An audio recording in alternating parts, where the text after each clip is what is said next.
Hey guys, welcome back to the AR YouTube channel. और इससे पहले कि मैं ये वीडियो स्टार्ट करूं, आपको ये क्लिप देखना चाहिए। इस क्लिप में इंजन फेल हो जाता है या फिर कुछ इमरजेंसी कंडीशन आ जाती है। ऐसे केस में एक नॉर्मल प्लेन क्रैश हो सकता है, लेकिन यहाँ पर प्लेन का एक पार्ट अलग होकर नीचे की ओर गिरने लगता है। कुछ ही देर में 2 पैराशूट ओपन होता है और कैबिन को होल्ड करके जहां भी पॉसिबल हो ग्राउंड में या समुद्र में सुरक्षित लैंड करा दिया जाता है और सभी लोगों की जान बच जाती है। हालांकि ये एक कॉन्सेप्ट प्लेन है, इसे अभी तक बनाया नहीं गया है। YouTube पे इसका ओरिजिनल एनिमेशन भी मिल जाएगा। इस एनिमेशन को मैंने खुद बनाया है, क्योंकि रियल वाला मैं कॉपीराइट की वजह से दिखा नहीं सकता। खैर, जिसने भी ऐसा सोचा या बनाया, बेहतरीन सोच है उसकी। आज के दौर में ऐसा किया जा सकता है, पर इतने बड़े स्केल पर नहीं। इसके साथ साथ बहुत सी खामी है इस मॉडल में, और ये सारी कमियां कभी भी इस मॉडल को सक्सेस नहीं होने देगा। तो आइए डिस्कस करते हैं इसके पॉजिटिव और नेगेटिव दोनों साइड्स की। दोस्तों, अगर आप मेरे केस स्टडीज देखते हैं तो आपको कई सारे एग्जाम्पल्स मिल जाएगा जब प्लेन 35 से 40 हजार फीट के एल्टीट्यूड में आउट ऑफ कंट्रोल हो गया हो। एक इंसान महज 30 से 40 फीट से ही अगर गिर जाए तो उसकी मौत हो सकती है। जरा सोचिए, 30 से 40 हजार फीट से अगर एक भारी भरकम प्लेन नीचे गिरे जिसमें सैकड़ों लोगों को भरा गया है, वो मंजर कैसा होगा। किसी की भी जिंदा बचने की कोई भी उम्मीद नहीं रहेगी। ऐसे में अगर प्लेन का कैबिन अलग हो जाए, इसके बाद बड़े बड़े कम से कम 2 पैराशूट ओपन हो जाए, तो ये पैराशूट्स प्लेन के कैबिन को होल्ड कर लेगा और लोगों की बचने की उम्मीदें बढ़ जाएगी। आज तक इंजीनियर्स ने ऐसा मॉडल बनाया ही नहीं। क्या इतने बड़े प्लेन को होल्ड करने के लिए हम बड़े बड़े पैराशूट्स नहीं बना सकते? दोस्तों, एक स्पेस शटल के पास प्लेन के जैसे ब्रेकिंग सिस्टम नहीं होता। इसके विंग्स भी काफी छोटे छोटे होते हैं, जिससे ड्रैग कम होता है, लिफ्ट भी कम मिलती है, लेकिन इसका स्पीड काफी अधिक होता है। इसीलिए इसे रोकने के लिए पैराशूट का इस्तेमाल भी किया जाता है। अगर एक पैराशूट इतने बड़े स्पेस शटल को रोक सकता है, तो इसे और भी अपडेट करके कम से कम 2 पैराशूट लगा दे, तो ये प्लेन के कैबिन को आसानी से होल्ड कर सकता है। यानी कि यहाँ पर पैराशूट्स की कोई गलती नहीं है। अगर इंजीनियर्स चाहते तो ऐसा प्लेन बना सकते थे, लेकिन आज तक हमें ऐसा प्लेन देखने को नहीं मिला। क्यों? आखिर क्यों? दोस्तों, ऐसा भी नहीं है कि इस टेक्नोलॉजी का कभी यूज ही नहीं हुआ है। ऐसे टेक्नोलॉजी का इस्तेमाल अक्सर मिलिट्री प्लेन में किया जाता है, सामान को जल्दी से जल्दी ट्रांसपोर्ट करने के लिए। मान लेते हैं 2 कंट्री में युद्ध चल रही हो। युद्ध के लिए चाहिए हथियार, और हथियार लेके आएगा मिलिट्री का प्लेन। अब देखो, हथियार लोड करके प्लेन आ तो जाएगा, लेकिन प्लेन को लैंड कराने के लिए रनवे भी चाहिए, जो कि नहीं है। ऐसे में सामानों को ड्रॉप करने के लिए पैराशूट्स का इस्तेमाल किया जाता है। ऐसा करने से सब कुछ फटाफट हो जाता है। बस सामान को प्लेन में लोड करो और जहां जरूरत है वहां पर प्लेन को ले जाके सामान को नीचे फेंक दो। इसके बाद पैराशूट अपने आप ओपन हो जाएगा और सामान को धीरे धीरे नीचे ले आएगा, ठीक PUBG के ड्रॉप के जैसा, जिसमें AWM के साथ खतरनाक वाला एटेक्स स्कोप भी रहता था। इसके अलावा अगर कहीं बाढ़ आ गई हो, भूकंप आ गया हो, ऐसे केस में भी खाने पीने की सामान नीचे ड्रॉप किया जाता है पैराशूट की मदद से, क्योंकि एक प्लेन ऐसे जगह पर लैंड तो करेगा नहीं। इससे एक फायदा ये हो जाता है कि सामान का ट्रांसपोर्टेशन जल्दी जल्दी हो जाता है। हवाई में ही सब काम निपट जाता है। हालांकि ये सब इंडिया में देखने को बहुत कम मिलेगा। तो इतने सारे डिस्कशन के बाद सीधे आते हैं पॉइंट पर।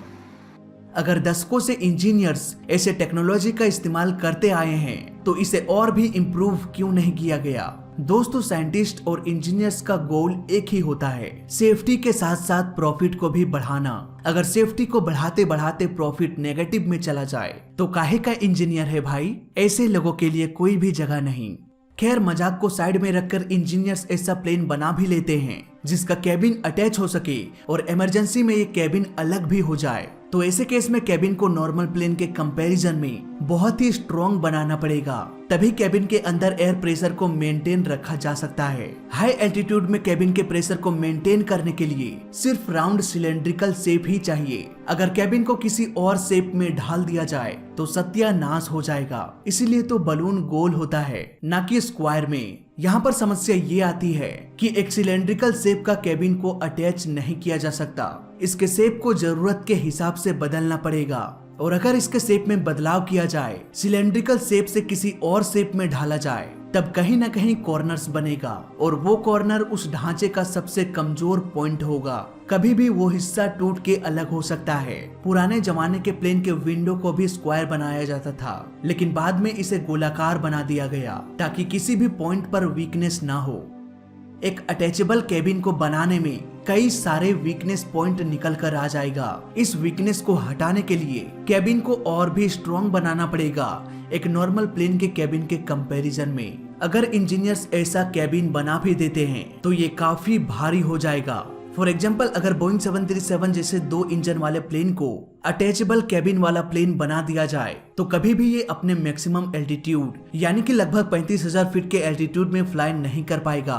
20,000 फीट के एल्टीट्यूड को पार करते करते ही इसका हालत खराब हो जाएगा। यहाँ पर प्लेन मैन्युफैक्चरिंग कंपनी को 2 के जगह 4 इंजन को इंस्टॉल करना पड़ेगा और इतने सारे बदलाव करने के बाद फ्यूल कंजप्शन 80% बढ़ जाएगा। यानी कि प्लेन का कॉस्ट, अटैचेबल केबिन मॉडिफिकेशन का कॉस्ट, बड़े बड़े पैराशूट का कॉस्ट, एक्स्ट्रा इंजन का कॉस्ट, इसके अलावा सबसे ज्यादा खर्च होगा फ्यूल में। इतना खर्च करने के बाद एयरलाइन कंपनी कभी भी प्रॉफिट में नहीं रहेगा। ये तो वही बात हो गई कि 1 लाख के पल्सर बाइक को 10 लाख में खरीदना पड़ेगा। इतने पैसों में तो आपको एक चमचमाती हुई कार मिल जाएगी। कोई भी एयरलाइन कंपनी ऐसे प्लेन को नहीं खरीदेगी क्योंकि इसमें प्रॉफिट तो होने वाला है नहीं। ऊपर से ऐसे सेफ्टी का भी फायदा 0.1% है। इस सेफ्टी का कोई भी फायदा नहीं होने वाला क्योंकि लगभग 1 करोड़ टेक ऑफ और लैंडिंग में से सिर्फ एक बार ही प्रोबेबिलिटी बनती है कि एक प्लेन क्रैश हो जाए या फिर कोई इमरजेंसी सिचुएशन क्रिएट हो जाए। अब इस एक बार में भी 50% चांस है कि लोगों की मौत नहीं होगी क्योंकि चाहे इंजन फेलियर हो, फ्यूल खत्म हो गया हो, स्ट्रक्चरल फेलियर हो जाए, कुछ भी हो जाए, सिर्फ कंट्रोल सरफेस सही से काम करे, इसके बाद प्लेन सही सलामत लैंड कर सकता है। हालांकि इस आंकड़े में पिछले 2 सालों के प्लेन क्रैश को इग्नोर करना पड़ेगा क्योंकि 2 प्लेन क्रैश में बोइंग कंपनी का ही कसूर था जिसकी वजह से बोइंग 737 मैक्स को ग्राउंडेड कर दिया गया। वहीं एक प्लेन को रॉकेट से उड़ा दिया गया। ये घटनाएं नेचुरल नहीं थी, इसलिए हम इसे काउंट नहीं करेंगे। खैर, आते हैं पॉइंट पर। अभी तक हमने सिर्फ प्लेन के केबिन के मजबूती के बारे में ही डिस्कस किया। इसके बाकी का हिस्सा जिसमें ये केबिन अटैच हो सके और वो अटैचेबल प्लेन अगर 35,000 फीट के एल्टीट्यूड में फ्लाई करेगा तो बहुत बड़ी प्रॉब्लम हो सकती है क्योंकि भले ही एक प्लेन के स्ट्रक्चर को बनाने के लिए कई सारे पार्ट्स को मिलाकर बनाया जाता है, लेकिन फिर भी इन सारे पार्ट्स को स्ट्रॉन्गली फिक्स किया जाता है ताकि ये कभी भी अलग ना हो सके। मतलब कि प्लेन का ढांचा एक सिंगल ढांचा होता है और कोई भी ढांचा अगर सिंगल हो तो वो काफी मजबूत होता है। इसीलिए F1 कार में भी एक सिंगल ढांचे का इस्तेमाल किया गया है। बात करें अटैचेबल केबिन वाले प्लेन की तो यहाँ पर प्लेन 2 भागों में बढ़ जाएगा, यानी कि इसके ढांचे के 2 पहलू है। इन दोनों ढांचों को कुछ इस तरह से जोड़ना पड़ेगा कि जरूरत पड़ने पर इसे अलग भी किया जा सके। मतलब कि उस ज्वाइंट में कमजोरी तो रहना ही रहना है। आप खुद ही अंदाजा लगा लीजिए, 2 फीट का एक मजबूत रॉड है, वहीं 1-1 फीट का 2 रॉड है। दोनों रॉड को इस तरह से ज्वाइंट किया जाए कि जरूरत पड़ने पर वो दोनों रॉड एक दूसरे से अलग भी हो जाए। अब इन दोनों में कंपैरिजन करके देख लीजिए कौन सा स्ट्रक्चर मजबूती से सीधा तैनात रहेगा, ये या फिर ये। दोस्तों, सीधे सीधे कहा जाए तो ऐसे स्ट्रक्चर को बनाना मतलब कि फिजूल में अपना समय बर्बाद करना, और इसी फिजूल की थ्योरी को समझाते समझाते फिजूल में ही मैंने आपका समय बर्बाद कर दिया। तो भाई इसके लिए माफी है। वीडियो डिसलाइक कर सकते हो या फिर अच्छा लगा तो लाइक कर सकते हो। तो मैं मिलता हूँ आपसे अगली वीडियो में, तब तक के लिए देखते रहिए और सीखते रहिए। जय हिंद, वंदे मातरम।